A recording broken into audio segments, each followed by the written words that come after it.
la directrice générale de la Chambre de commerce et d'industrie de Montréal-Nord, établie depuis 1947 sur le territoire de Montréal-Nord. Aujourd'hui, pour le lancement de notre série Les entrepreneurs de chez nous à Montréal-Nord, j'ai le grand plaisir d'accueillir Monsieur Patrick Mattei, qui est vice-président production au sein de l'entreprise Chlortec, qui depuis, tenez-vous bien, 1987, ça fait déjà un bon bout de temps, fabrique et fournit sur mesure des outils de coupe de précision les plus performants de l'industrie. L'entreprise est située sur la rue de Castille, à Montréal-Nord, et depuis des décennies met à profit son expertise et surtout observe des standards stricts de qualité supérieure. Et je ne veux pas prendre beaucoup de temps. J'aimerais beaucoup que M. Mattei se présente et présente aussi son entreprise. Les outils Chlortec est en affaires, comme vous avez dit, depuis 1987 et on est spécialisé dans la fabrication d'outils de coupe sur mesure pour les domaines aérospatial, militaire, ferroviaire, automobile, des outils de précision qui se trouvent sur des machines-outils pour fabriquer des composantes pour des avions, pour des automobiles, pour les wagons chemin de fer. Les tolérances qu'on travaille, c'est des tolérances très serrées. Les exigences des clients, c'est très strict. Des tolérances très précises. C'est du travail minutieux. Puis on a beaucoup de succès dans notre entreprise. Puis avec une petite entreprise familiale, on exporte notre produit mondialement. C'est très curieux de savoir que des avions, du ferroviaire, vous êtes passé à faire autre chose dans les temps qui courent parce que devant la crise sanitaire de la COVID-19, vous n'avez pas baissé les bras, même si vous n'étiez pas capable de continuer votre chaîne de production, mais vous avez décidé de faire autre chose. Qu'est-ce qui vous a motivé de prendre cette initiative? Et parlez-nous un peu de cette initiative. L'initiative, on a vécu le 11 septembre. Après le 11 septembre, le domaine aérospatial a tombé. On a eu beaucoup de misère à garder nos employés après le 11 septembre parce que notre entreprise était dédiée strictement à l'aérospatial. Alors, après le 11 septembre, on s'est mis à fabriquer des pièces de tricotage dans le domaine des bas. Et on a eu un bon succès dans ce domaine-là pendant des années. Et après, on a vécu cette expérience-là. On s'est dit, il ne faudrait pas mettre tous les œufs dans un panier puis diversifier. Alors, on a mis beaucoup d'énergie à diversifier nos effectifs dans d'autres domaines pour que s'il y avait un autre événement qui arriverait dans un des domaines, on ne serait pas trop affecté dans notre entreprise. On voulait minimiser les fluctuations, on dit ça des business cycles, et garder quelque chose de stable et linéaire, pas quelque chose qui est cyclique. Alors, pour ça, on est content parce qu'on garde encore une bonne cadence de travail présentement. Malgré la pandémie, on est assez bien. Puis on a lu récemment, justement, que vous vous êtes mise à la fabrication de visières. C'est oui. Bien cela. C'est bien ça, oui. Ben, pouvez-vous nous présenter un petit peu le produit?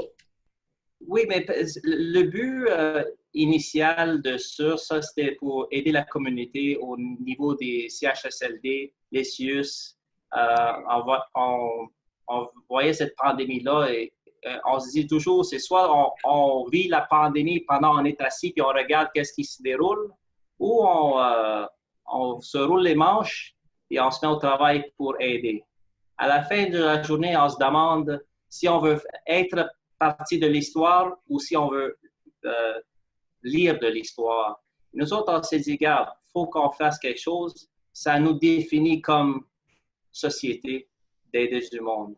Et c'est ça, le but de ça, c'était vraiment pour aider le monde, pour On a juste une chance dans la vie pour vivre quelque chose d'historique comme ça. Ouais. Et on s'est dit, c'est comme une guerre, il faut qu'on fasse quelque chose pour aider la communauté. Et vous devez vous sentir très soulagé de pouvoir continuer à contribuer de la sorte à ce qu'on puisse tous s'en sortir collectivement. Mais j'imagine que vous avez eu quand même un chemin pour parcourir pour faire approuver votre produit par Santé Canada parce que ces produits-là doivent être homologués, approuvés par les instances gouvernementaux. Expliquez-nous un petit peu la démarche que vous avez entreprise. La démarche qu'on a prise, il y a une démarche expédiée, c'est-à-dire quelque chose de plus rapide pour être approuvé au niveau de Santé Canada. On a rempli le formulaire à l'aide du gouvernement du Canada. Il nous a donc démontré les formulaires et tout ça pour remplir. On les a remplis, puis on a eu des réponses. Ça fait peut-être 3 semaines qu'on a été approuvés. Puis autre que ça, c'était pas vraiment difficile. Au niveau, regarde, l'approbation de produits, ça reste qu'on est dans le domaine aérospatial. On a des certifications pour travailler dans ces domaines-là. Alors, pour nous, fabriquer un visière, c'est pas quelque chose d'extraordinaire. C'est la documentation, c'est les standards, c'est la qualité, c'est la fiabilité. C'est quelque chose qu'on vit tous les jours dans notre entreprise. Alors, si on prend la bonne pratique hebdomadaire de notre entreprise, on a juste à isoler le produit. Et regarde, si on fait des outils de coupe ou si on fait des visières ou si on fait produit X, Y, Z, ça reste que c'est les mêmes procédés au niveau de documentation. Alors, pour nous, ce n'était pas quelque chose d'extraordinaire ou trop difficile. On a eu l'approbation et présentement, on a un bon succès de roulement de produits. Mais justement, qui peut se le procurer? Tout le monde. Ce masque-là. Et comment on le fait? On va y aller sur votre site et placer une commande? Comment ça se passe? Présentement, je n'ai rien sur le site Internet. Les gens peuvent m'envoyer un courriel ou m'appeler. C'est juste que je n'ai pas eu la chance de changer mon site pour mettre des visières parce que je voulais tester le marché. Puis si j'avais une forte demande, on pourrait inclure sur notre site Internet. Mais je trouve le plus efficace et le plus rapide, c'est de m'appeler. Alors, les gens m'appellent, ils disent regarde, on reste quelque chose de régional dans le secteur de Montréal-Nord, OK? Les gens m'appellent, j'ai besoin de 20 visières, ils sont prêts. Viens les chercher. Ils les cherchent et c'est fait. 10-15 minutes. On n'a pas un secteur trop achalandé au niveau du trafic.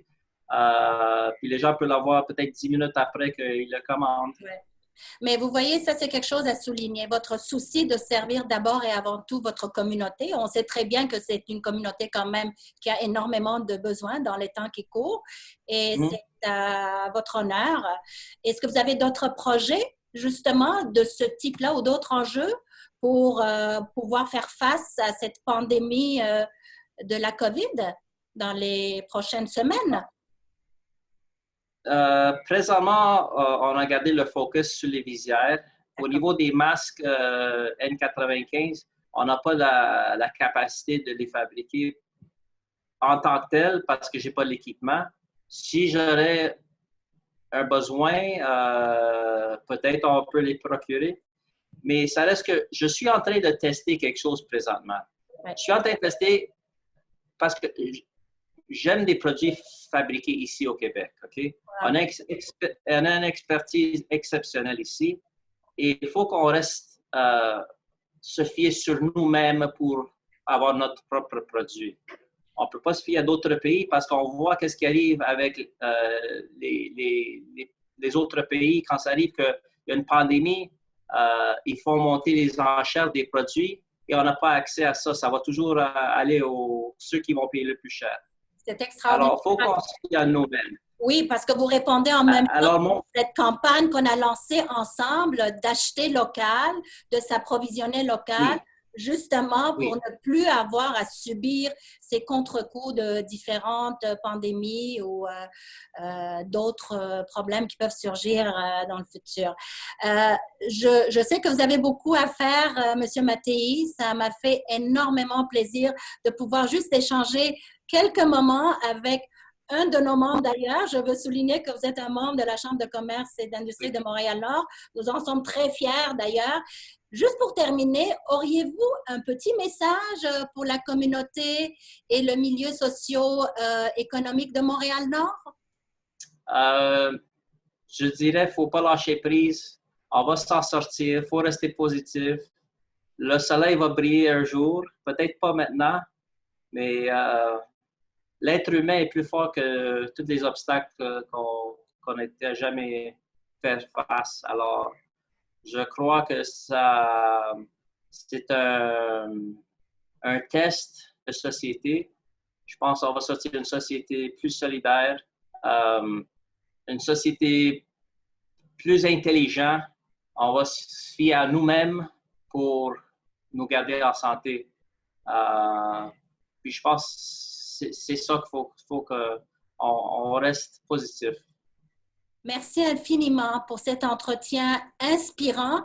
On vous souhaite d'abord et avant tout la santé, à vous, à vos proches, aux êtres chers, et puis au plaisir de se revoir un de ces jours face à face, mais pas de façon virtuelle. On s'ennuie de vous.